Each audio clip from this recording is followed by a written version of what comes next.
In this video, I'm going to compare weapons that deal 2d6 damage against weapons that deal 1d12 damage. So weapons that deal 2d6 damage are greatswords and great mauls or mauls, and then 1d12 are greataxes. And I'm doing this because a viewer asked me to. They kind of asked me, at what point is one weapon better than another? Honestly, the difference is pretty slim most of the time. So what have I gone and done? I've gone and done this mathematically. And a few caveats. First of all, I'm only looking at damage from the weapons themselves.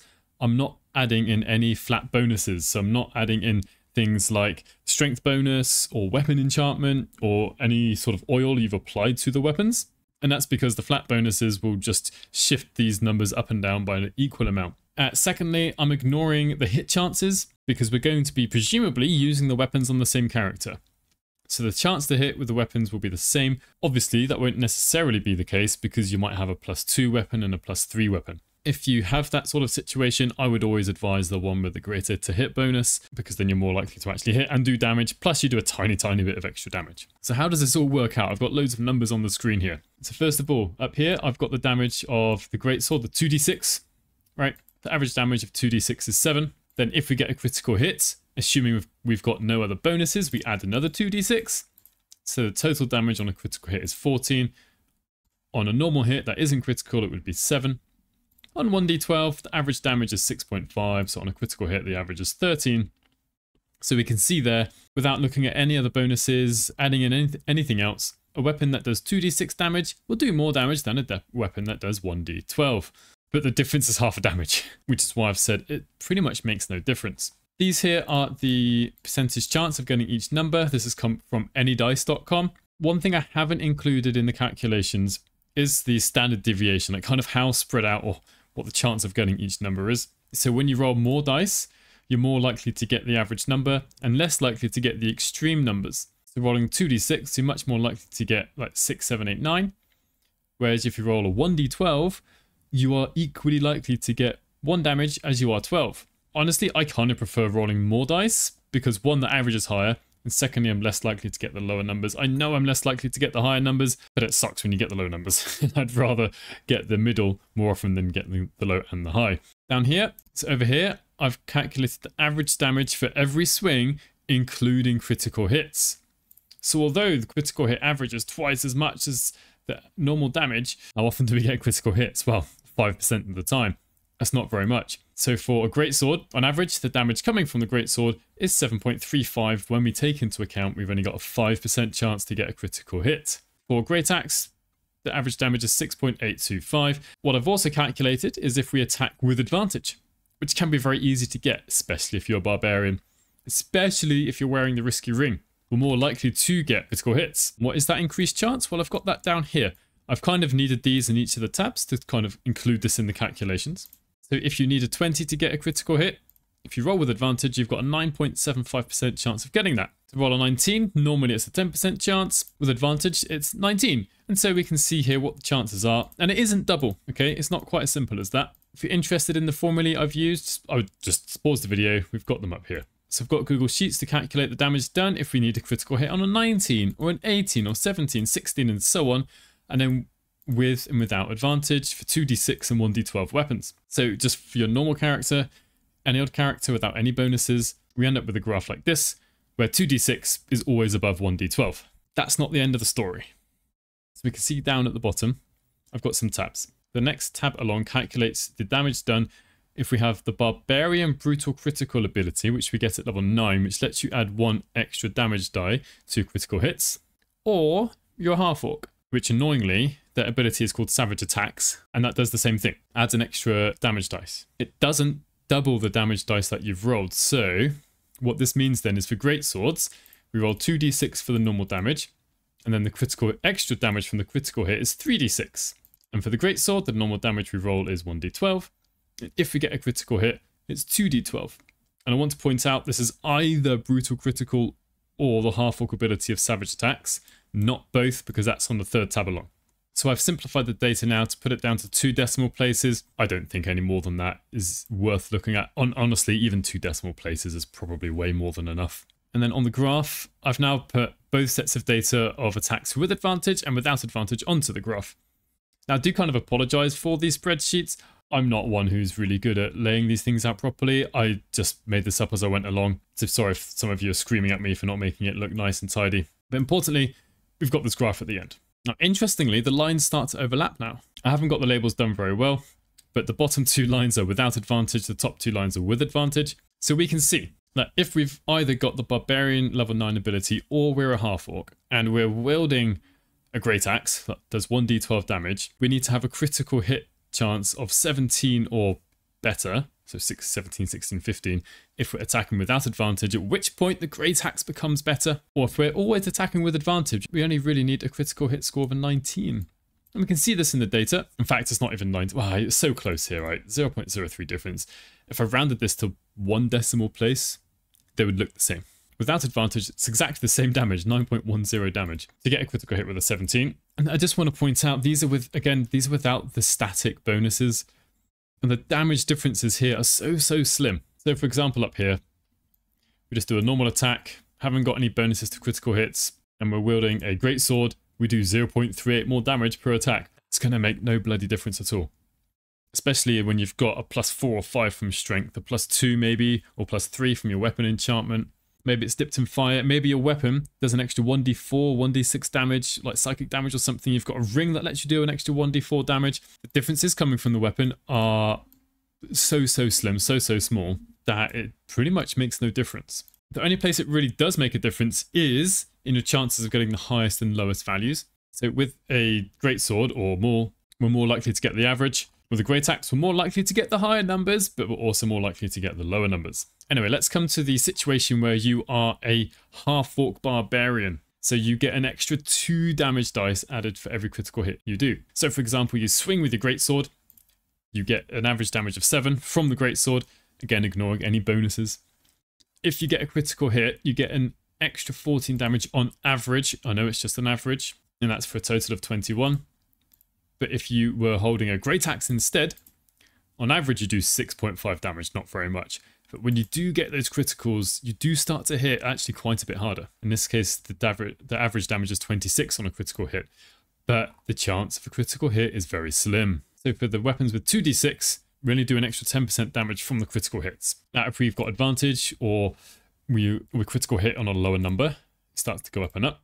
Now at this point, we can see from the data, you only need to get a critical hit on a 19 for the great axe to start pulling ahead. But like I said previously, even by the time we get down to critical hit on 15, we do an extra 1.15 damage per hit. That doesn't usually add up to very much. There are only very few occasions where you actually miss off killing an enemy by one hit point. It does happen, and it's actually very frustrating when it does. You'll never quite know when you've done that extra damage in the first hit, because usually, at least for me, I'm like, yes, it's dead. I don't often go and check how much damage I do. I see the numbers come up, but, you know, I'd say we're less likely to spot that. Attacking with advantage, we start to see a bit more of a difference here. But realistically, most characters probably not getting a critical hit on much less than maybe 17. It can go less than that, really can. But I know most builds don't build for critical hits. We're not crit fishing. And the point here is, yes, we can stack up all this damage on critical hits, but it doesn't make that much difference to the damage. So a normal hit for great axe is like 6.8 damage. If we get the brutal critical and half-orc abilities, that goes up to 7.47, 7.48 damage. It's less than 1 extra damage per swing, which just isn't very much. If you are going to go crit fishing, at least in Baldur's Gate 3, it's much easier than 5th edition, where we can lower the number needed for critical hit quite significantly with magical items and at least the champion subclass and such. So if you are crit fishing, you really need to increase your chance to get a critical hit and just make sure you attack with advantage. Otherwise, you're really not adding that much damage to every swing. CVG, I hear you say, there's a feat, Savage Attacker feat, that lets you re-roll your damage dice. Yes, you're right. Let's go and see what that does for us. So your average damage now with a greatsword is now 8.9, nearly, not quite, but nearly 9 damage on average. You're almost doing an extra 2 damage per hit. And that's just with a normal attack without any sort of brutal critical or the half-orc ability. You know what? I think that's quite good. And then for a great axe, it goes from 6.5 up to 8.49, even closer to 2 damage. It's quite a nice boost there. And because we're taking the highest of 2 dice, we're much less likely to get the lowest numbers. So with Savage Attacker, we're in the same situation as before, where just having 2d6 is better than 1d12. We can see that the numbers don't cross over here. And when we look at the actual numbers, Yeah, 2d6 is always higher than 1d12, but it's not by very much. It's by about 0.6-ish, right? Really, really not much difference. So yeah, it doesn't really matter what weapon you pick. If you have either the brutal critical or savage attacks ability from the half-orc, you start to see some differences. But even so, if we're not attacking with advantage, we've got a normal attack, we still need a critical hit on an 18 before we start to see the 1d12 get better. If we're attacking with advantage, that goes down to 19. It's actually quite a significant difference there. And we're starting to see some fairly chunky numbers starting to appear as we get the critical hit chance increasing more and more. And lastly, kind of the most we can do, savage attacker, we're half-orc, barbarian. For the first time, we've got the greataxe coming ahead if we're attacking with advantage. And the critical hit number needed is a 20. Mind you, it's only by 0.29 damage. There's nothing to write home about. As the number needed for critical hit goes down and down, the difference between them gets larger and larger. And we can see that the lines here are diverging from each other. One thing I would say, though, that none of this takes into account is the feeling you get when you get a critical hit. And this is why I've kind of included this average damage on a critical hit just for comparison's sake. So if I go between the two extremes, where you've just got a normal hit, on a critical hit with the greataxe, you're going to get 13 damage from the greataxe. It's kind of, it's okay, it's quite nice. But if you're a half-orc barbarian, when you get a critical hit, you're on average, you're going to get 34, rounded up to 34 damage. Then you can get your strength added to that and the weapon enhancement and any other bonuses we've got. And you do start seeing some quite nice numbers. So I'm going to repeat again, for most builds, you're not going to see much difference between them. So under most circumstances, the greatsword is going to do better than the greataxe, or the maul. The great maul is going to do better than the greataxe as well. 2d6 is better than the 1d12, but you can swing it towards the greataxe if you get extra dice added when you do a critical hit and you increase your chances of a critical hit. And the other big thing that none of this takes into account are any of the extra bonuses you get from using these different weapons. So I've got the Sword of Chaos here, or I've got this 2d6 damage. But I cannot take into account in my damage calculations the fact that this weapon restores 1d6 hit points on a hit. Can't take into account weapon actions themselves. Look at Sethan here, arguably the best greataxe we can get, in that we get a spell. We get the spiritual weapon spell, where we can do a decent chunk of damage with that. I can't compare these weapons. And also, in fact, we get two spells. We can reduce an enemy as well. Or perhaps we've got Corpse Grinder, which gets the special weapon ability of doing an area of effect, which the other weapons cannot do. And that's kind of one big difference between kind of looking at things kind of in a white room like this with all these numbers and number crunching, is it doesn't and can't take into account other things, kind of the versatility or utility of the weapons themselves. And this is one of the big downsides, that even though we can make greataxes do more damage, we've actually got really few top-end greataxes in the game. We get a few towards the beginning of the game, like the Exterminator's axe here, which comes from Get Cull, and we've got like a +1 and some. This one's actually kind of okay, the Undead Bane. If we compare that to the number of greatswords we get, and just at the fact the greatswords I think are just better, from the Soulbreaker greatsword onwards especially. And we get bonus to initiative rolls. I can't add that into my damage calculations. We can do extra damage if we get Yankee. We get this cool, really cool weapon action, Soulbreaker, which can stun enemies. And then we get Baldur's Giant Slayer. So even if we are barbarian and maybe even a half-orc, sure, maybe a greataxe can do more damage, but then this particular weapon, on a hit, double the damage from your strength modifier. So even if the greataxe does an extra, like, 2 damage compared to the greatsword, when we're a half-orc barbarian who has an advantage on a critical hit with like a 15, this here outdoes any extra damage done from that. Plus we can also grant ourselves extra damage here. So honestly, at the end of the day, just go with whichever weapon you think is coolest or more useful for your character. And if you really want to see the big numbers coming from your weapon attacks, then one way anyway is to make sure you are a half-orc barbarian, adding as many bonuses to critical hit as you can, and making sure you always attack with advantage, which barbarians can do with reckless attacks. You don't even have to get a special item for that. So let me know what you thought of the video. It's a tiny bit different. Normally I show a lot more gameplay. Here I haven't. This was on request of a viewer anyway. And let me know your thoughts on the weapons that I've looked at, and also if I've made any glaring mistakes with my calculations. I haven't had anyone else actually check them over.